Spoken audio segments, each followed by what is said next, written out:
se a doença vier, Bom dia! Bom dia, querido.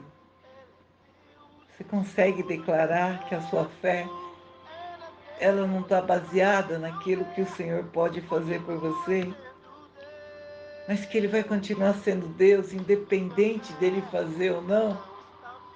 Louvado seja o nome do Senhor. É isso, queridos. Nós vamos adorá-lo pelo que Ele é, não pelo que Ele faz. Aleluia. É Ele que tem o sim e o amém. Aleluia. E hoje nós vamos estar falando sobre fé. Se a nossa fé for do tamanho de um grão de mostarda, e aí eu queria saber o grão da mostarda. Se você arrancar um fio do seu cabelo, a raiz, o bulbo do seu cabelo, é o tamanho de uma semente de mostarda. Mas a sua fé, a minha fé, muitas vezes está baseada naquilo que o Senhor faz por nós. Sabia disso? Então, nesta noite não, nesta manhã, eu gostaria de trazer para você algumas expressões que Jesus usou como algumas pessoas para falar da fé. Como ele descreveu a fé de cada um. E eu gostaria que você pudesse prestar bem atenção, porque eu vou ler 3 versículos, onde ele falou para 3 pessoas sobre fé. E você vai perceber que para 2 pessoas que ele elogiou a fé, essas pessoas não andavam com ele. Essas pessoas só tinham ouvido falar dele. E para quem ele repreendeu e chamou atenção sobre a pequena fé, foi justamente com aqueles que andavam com ele. Impressionante isso. Aqueles que eram testemunha ocular do que ele podia fazer.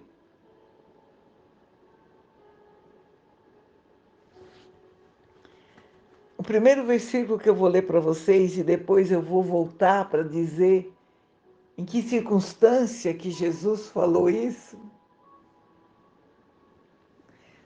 Primeiro está lá em Mateus 8:10, que ele fala assim: ouvindo isso, admirou-se Jesus e disse aos que seguiam: em verdade, vos afirmo que nem mesmo em Israel achei fé como esta. Este versículo está lá em Mateus 8:10. Ele disse que nem em Israel ele tinha visto uma fé como aquela. O segundo versículo está também no livro de Mateus 15:28, que fala assim: então lhe disse Jesus: ó mulher, grande é a tua fé, faça-se contigo como queres. E desde aquele momento, sua filha ficou sã. Não se preocupe, eu vou voltar e eu vou dizer em que contexto ele falou isso. O terceiro versículo que eu vou ler para você também está em Mateus. Mateus 8, versículo 26. Perguntou-lhe então Jesus: por que vós sois tão tímido, homens de pequena fé? E levantando-se, repreendeu o vento e o mar, e fez grande bonança. Aleluia. Louvado seja o meu Deus. Bendito é o meu Deus. O que é uma grande fé ou uma fé pequena? O que é? O Senhor aqui, ele não está medindo a fé por centímetros, por metros, por quilômetros. Não. A fé aqui é a perseverança, é a paciência, é o quanto você crê que as suas promessas vão ser cumpridas, que os seus sonhos vão se materializar, que aquilo que o Senhor te prometeu, Ele vai cumprir. É isso que mede o tamanho da tua fé.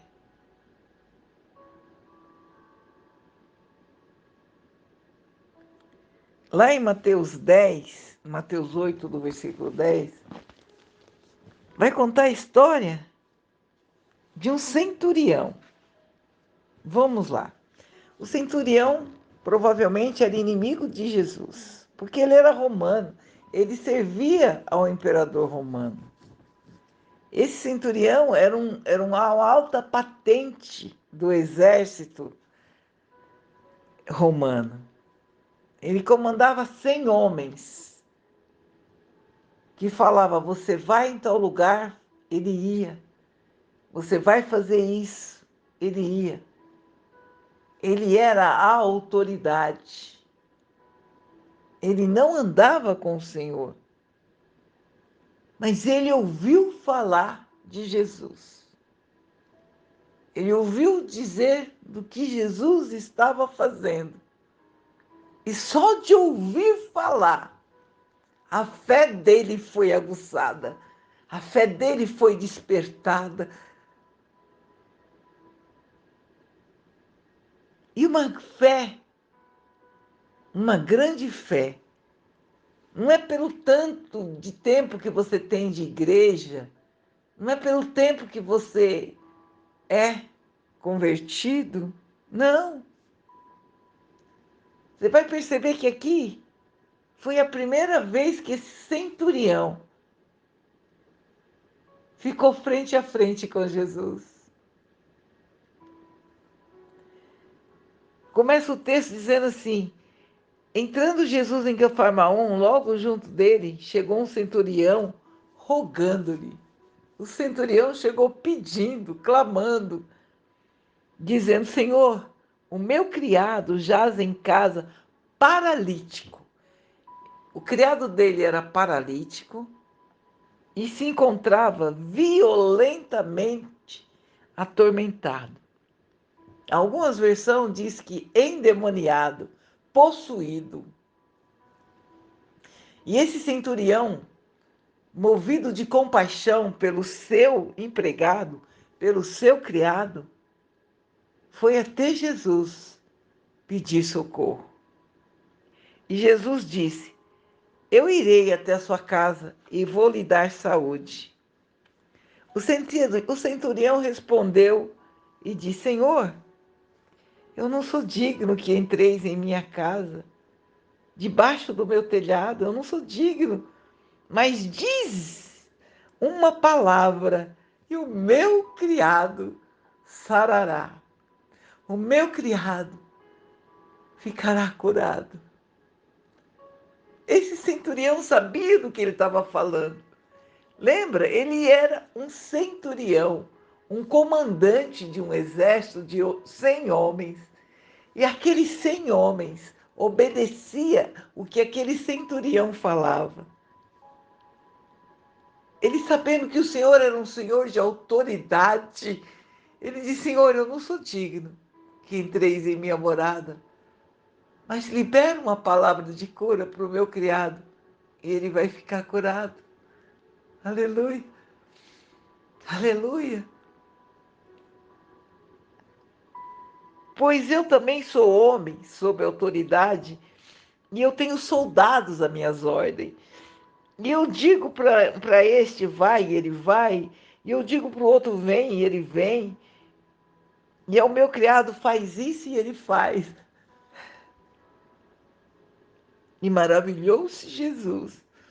Ouvindo, disse: em verdade vos digo que nem em Israel encontrei tamanha fé. O Senhor procura fé em nós para Ele agir. E o Senhor disse ao centurião: vai, e como você creu, e como creste, te seja feito. E naquela mesma hora, aquele curado, aquele criado sarou. Percebe o que é fé? Uma grande fé. Ele elogiou. Ele falou: eu não vi fé assim aqui em Israel. Essa fé não veio de um judeu. Essa fé veio de um romano, de um soldado.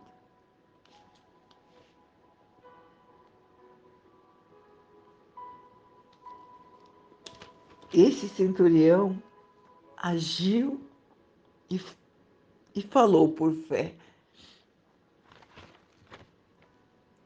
Esse centurião nem conhecia Jesus. Mas quando teve a oportunidade de estar frente a frente, ele sabia quem era aquele Jesus e que ele podia confiar. Amém? O segundo, nós vamos achar lá em Mateus 15, 28. Abra lá se você puder.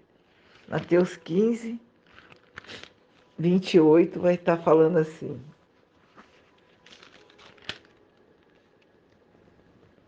Então lhe disse Jesus: ó mulher, grande é a tua fé, faça-se contigo o que como queres. E desde aquele momento, sua filha ficou sã. Aí, se você for lá em Mateus 15, a partir do 21, vai estar falando assim: e partindo Jesus dali, foi para as partes de Tiro e Sidom. E eis que uma mulher cananeia, que saíra daqueles cercames, clamou, dizendo: Senhor, filho de Davi, tem misericórdia de mim. Minha filha está miseravelmente endemoniada. Mas ele não lhe respondeu uma palavra. E os seus discípulos, chegando-se ao pé dele, rogaram, dizendo: despede essa mulher que vem gritando atrás de nós.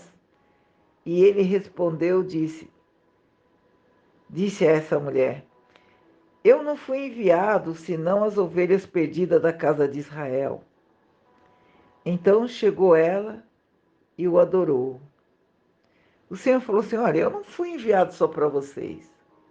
Calma, tenha paciência. Assim como ele tinha atendido aquele centurião romano, ele ia atender essa mulher cananeia também. Então, essa mulher conseguiu chegar até ele. Os discípulos estavam tentando impedir que ela chegasse até ele. Mas ela desejou chegar até ele. Ela tinha deixado na casa dela uma filha totalmente endemoniada. Ela foi atrás da libertação da filha dela. E não eram os discípulos que impediriam de chegar até ele. E quando ela chegou, ela disse: Senhor, socorre-me. Socorro, Senhor, socorro. Tem misericórdia de mim, Senhor. A minha filha está endemoniada violentamente. Ele, porém, respondendo, disse: não é bom eu pegar dos pão dos filhos de Israel, né, e deitá-la aos cachorrinhos. Eu creio que muitos de nós sairíamos ofendidos, né, da frente de Jesus. Ele comparou ela a um cachorro. Ele falou assim: olha, eu não vou tirar as bênçãos do povo de Israel para quem eu vim, para entregar ao estrangeiro uma mulher cananeia, que a gente sabe que eram inimigos, né?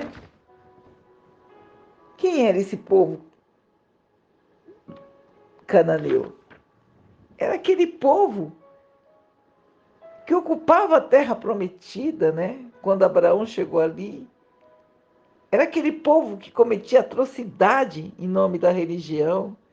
Eles se prostituíam no templo, eles faziam sacrifícios de crianças e recusavam a se arrepender dos pecados. Mas aquela mulher estava ali agora diante de Jesus e Jesus disse para ela: ó, não é justo, não é certo eu pegar dos pães dos meus filhos e deitá-la aos cachorrinhos. Eu tenho certeza que muitos de nós sairíamos da presença do Senhor ofendidos,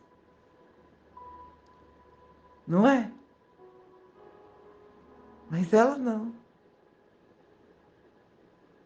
Ela não se importou. A resposta dela comoveu o coração de Jesus. Ela disse para ele: sim, Senhor, eu sei disso, mas também os cachorrinhos, eles comem das migalhas que caem da mesa dos seus senhores. Ela quis dizer: Senhor, se o Senhor olhar só um pouquinho para mim,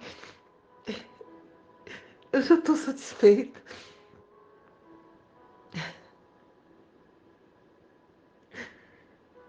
Os cachorrinhos também comem das migalhas que caem da mesa dos seus senhores. E essa migalha me basta, Senhor. Então Jesus respondeu e disse: oh, mulher, grande é a tua fé, seja feito para contigo como tu desejas. E desde aquela hora, a filha dela ficou sã. Aleluia. Pessoas improváveis, né? Improváveis na fé. Essa mulher era cananeia, o outro era romano. Mas a fé deles era grande.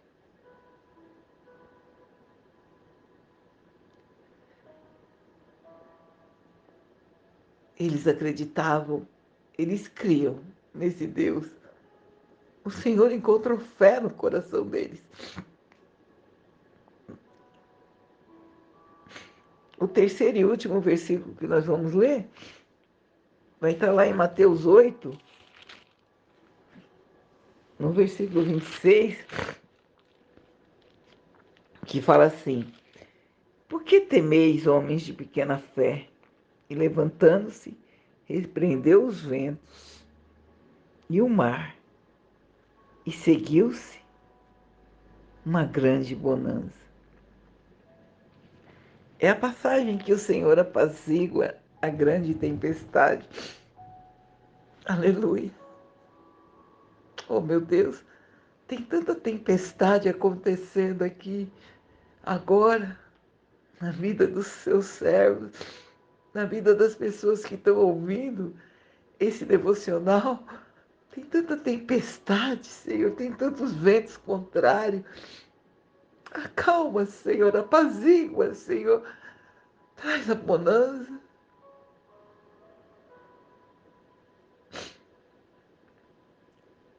Dessa vez, a tempestade aconteceu e Jesus estava no barco junto com os seus discípulos. Você percebeu, né? Que os outros dois não andavam com Jesus. Os outros dois provavelmente foi o primeiro encontro que eles tiveram com Jesus. Mas esses que estavam no barco andavam com ele, eram testemunhas oculares dele. E entrando ele no barco, seus discípulos o seguiam. E eis que no mar se levantou uma tempestade tão grande que o barco era coberto pelas ondas. Ele, porém, estava dormindo. O Senhor estava dormindo. Ele estava vindo da cura do leproso, ele já tinha curado o servo do centurião, já tinha passado na casa de Pedro e curado a sogra dele. E o Senhor estava cansado e ele deitou no barco e dormiu.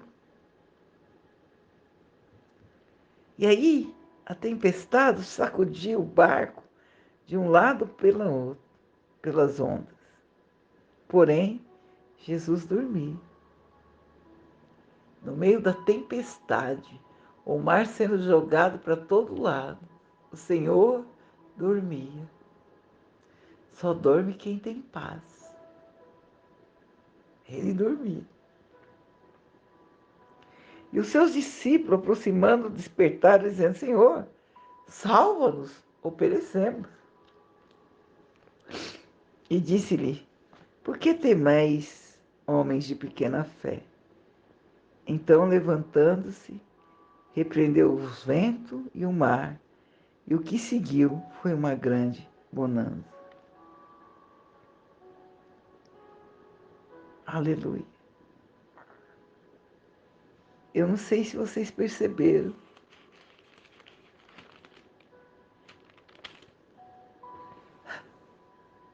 mas o Deus Todo-Poderoso estava naquele barco.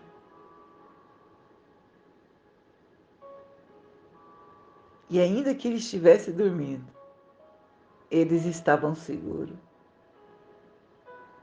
O Senhor falou assim: vocês estão preocupados com o quê? O Senhor da vida está dentro do seu barco. Você não vai perecer, homem de pequena fé. Eu, Deus da vida, o Senhor Todo-Poderoso, o Criador dos céus e da terra, o Criador do mar, do vento, eu estou no barco. Eu estou no barco. Onde está a fé de vocês? Eu estou no barco. E a minha pergunta é: o Senhor está no barco da tua vida? E como nós ouvimos no louvor do início, se Ele fizer, Ele é Deus. Se Ele não fizer, Ele continua sendo Deus. Se a porta se abrir, Ele é Deus. Se ela não se abrir, continua sendo Deus. Se a tempestade vier, Ele é Deus. Se ela não cessar, Ele continua sendo Deus. A tua vida. Ou na primeira prova você desiste da sua fé e fala: não existe Deus, Deus não está me ouvindo. Eu vou ficar esperando o quê?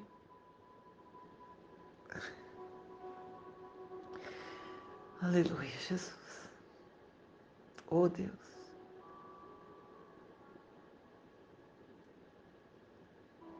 Eu quero que a tua fé hoje seja grande. A tal ponto de que quando o Senhor fez um discurso meio duro, as pessoas falaram: não dá para suportar esse discurso. Nós vamos embora. Mas esses discípulos aqui, que eram fracos na fé, quando o Senhor questionou para ele: vocês também não querem ir embora? Eles viraram para Jesus e disseram: para onde nós iremos, Senhor? Se só o Senhor tem palavra de vida eterna. Então que nesta manhã, ainda que o barco da tua vida esteja no meio de uma tempestade, sendo jogado de um lado para o outro, a minha oração é para que a tua fé seja grande, a tal ponto do Senhor falar: A tua fé te curou. Nem em Israel eu vi tanta fé como eu vi em você. Que o Senhor possa falar isso para você hoje. Que você possa ser cutucado na tua fé hoje. E não é o tamanho. É o quanto você crê. É o quanto você espera. É o quanto você persevera. E quando eu digo esperar, é esperar pacientemente no Senhor. Como o salmista diz lá no Salmo 40, ele fala assim: eu esperei pacientemente no Senhor, e ele se inclinou para mim e ouviu o meu clamor. Ele tirou-me de um lago horrível, de um charco de lodo, e pôs os meus pés sobre uma rocha firme. Ele pôs um cântico novo na minha boca e um hino ao nosso Deus. Muitos verão e temerão e confiarão no Senhor. Que esse cântico seja na sua boca hoje, o dia todo. Que você tenha um cântico de louvor na tua boca hoje, o dia todo, para o seu Deus. O 4 fala assim: bem-aventurado o homem que põe no Senhor a sua confiança e que não respeita os soberbos e nem se desvia para a mentira. Amém? Que hoje você possa colocar a tua fé inteiramente no Senhor e que ela possa crescer a cada dia. E para terminar, lá em Hebreus 10, no versículo 35, vai estar falando assim: não rejeitais, pois, a vossa confiança, que tem grande e se avultado em galardão, porque necessitais de paciência, para que depois de haveres feito a vontade de Deus, possais alcançar a promessa. Porque ainda um pouco de tempo, o que há de vir virá e não tardará. Mas o meu justo viverá pela fé. E se ele recuar, a minha alma não tem prazer nele. Nós, porém, não somos daquele que se retiram, que retrocedem para a perdição, mas daqueles que creem para a conservação da alma. Amém? Louvado seja o Senhor. A minha oração nesta manhã é que a tua fé seja grande, que o Senhor possa olhar para a tua vida e encontrar a fé, porque a fé é o combustível para o seu milagre. Bom dia, bom dia. Bom dia, graça e paz, meus irmãos em Cristo. Primeiro, quero te agradecer imensamente por você ter acessado esse link e ouvido essa palavra. Essa palavra foi importante para você? Falou ao teu coração? Então, por favor, inscreva-se neste canal. Acesse o sininho, compartilhe, comente. Nos ajude a expandir o reino de Deus aqui na terra. Amém?